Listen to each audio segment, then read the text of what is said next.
Sorry, I'm gonna have to backtrack a little bit from what I was talking about before. 'Cause it's been a couple days. I didn't get around to finishing up this, I guess, telecast of some of my ideas.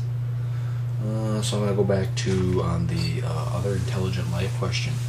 So, is there other intelligent life? Well, I think I wanted to talk about the Drake equation, and I don't think I ever did. So the Drake equation is an equation that scientists use, and they estimate the variables within it in order to get like some kind of a shot in the dark at least. Well, not a little better than a shot in the dark, I guess, at the number of intelligent and technology producing life forms in the universe, other ones in the universe, or at least in the galaxy. I think it's the universe actually. Anyways, it's not important. What's important now is I'm just going to kind of try to go through. I don't actually have the Drake equation in front of me. I think it's pretty simple, though. You can probably develop it for yourself. So what do you need to know? To know roughly how many intelligent life form species there are in the universe. So, on our own planet, there's one, and so far that we know, and it's human beings, Homo sapiens. There's some other pretty smart creatures, but none other ones that are, intelligent to the level of us, probably language producing and, able to make high technology. So, let's go back now and start at the beginning. So what do you need? What do you need to have life? Well, you need to have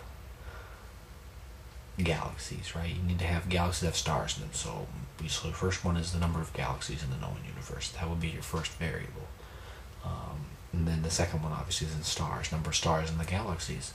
So if you know those two, then the next variable that you need to multiply to figure out, you need to know the ratio of those stars which have planets orbiting them, and then which of those, what's the ratio for the star systems that have Earth-like planets, or at least rocky, wet, Earth-like kind of planets that have the capacity to have life, and then on how many of those does life actually arise. It's the next variable in the equation, the next ratio you need to know. And then once you know that one, or make a guess on that one, then how many of those actually produce intelligent life.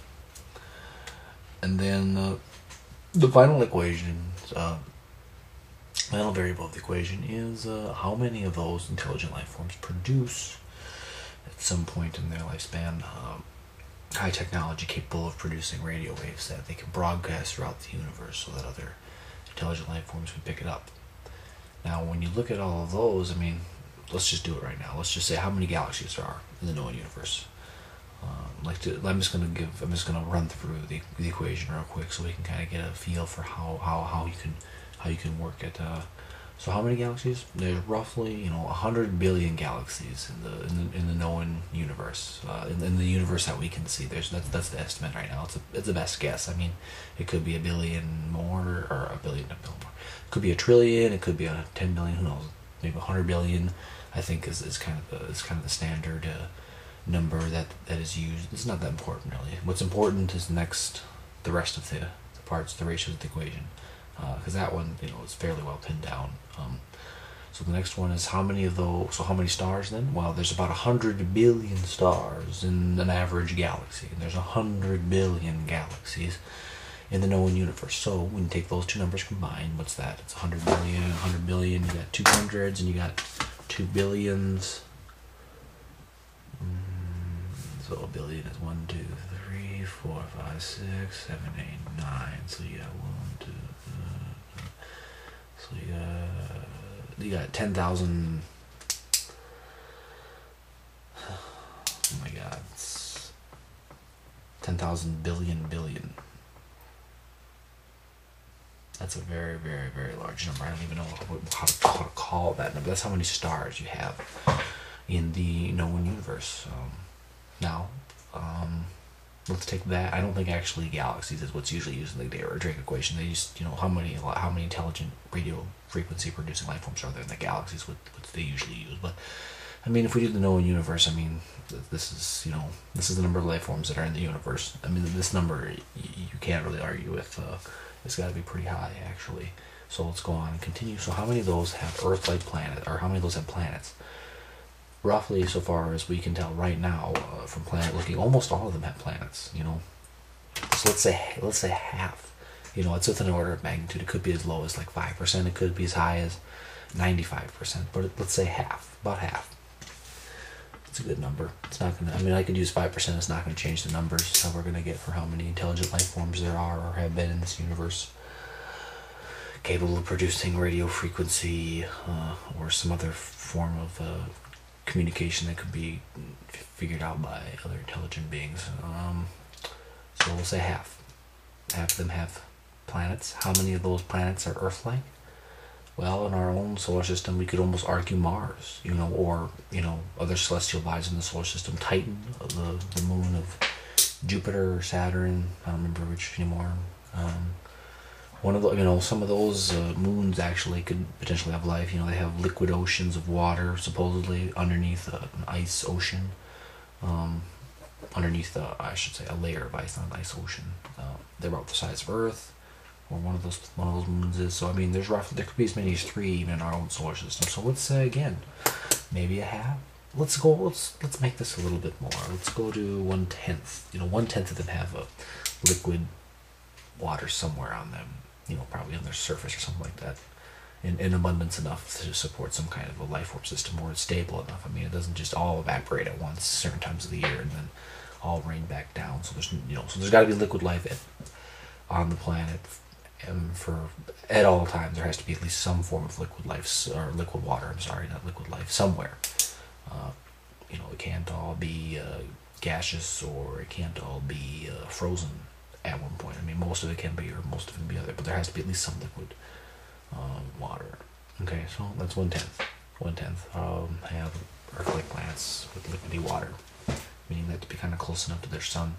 You know, and that's not that far out, because we found another Earth-like planet about you know, one of the 20 closest stars to us, I think, or it's like 20 light years away. So maybe that's like 30 closest stars. I don't know, 100, but it has an Earth-like planet on it, orbiting it. So I mean, this number 1/10 is not that. It can't be that far off. Okay, so now how many of these have life? Well, we know in our solar system it's about 1 in 3. You know, if there's 3 celestial bodies capable of potentially supporting life, we know at least one of them has had life rise on it, and that's our own planet, Earth.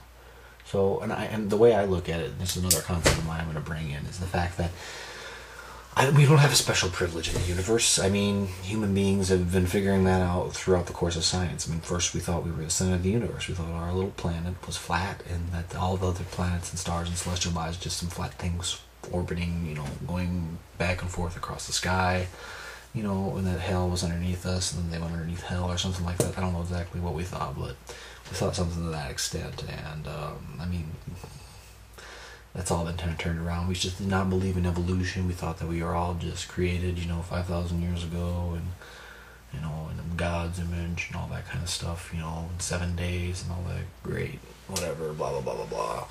But we know that's all not true. We all know that that's not true anymore. I mean, who knows? Maybe something's different. Than, you know, the Earth might not be round. It might be something else, and, you know, whatever. I mean, that's kind of stupid. Of course, it's not going to be something else. But I mean, science does change, and some of our fundamental beliefs right now might be turned upside down, or might have something, you know, that completely changes them. And I mean, I think that those types of things will happen mostly like in psychology and neuroscience and physiology, even maybe, you know, some of the more biology types of things. But the basic tenets of those, like, you know, evolution, you know, Big Bang probably is not going to be changing. I mean, yeah, it might have something to do with the Big Bang, maybe, you know, what happened before or after, blah, blah, blah, blah, blah. All that can, you know, switch around, but I don't think that anybody's going to be saying that there's no Big Bang. I don't think there's anybody going to, you know, turn down relativity anytime soon. You know, there might be some, you know, modifications to it and all that, but nothing's not going away. Same thing with, you know, quantum mechanics and all that.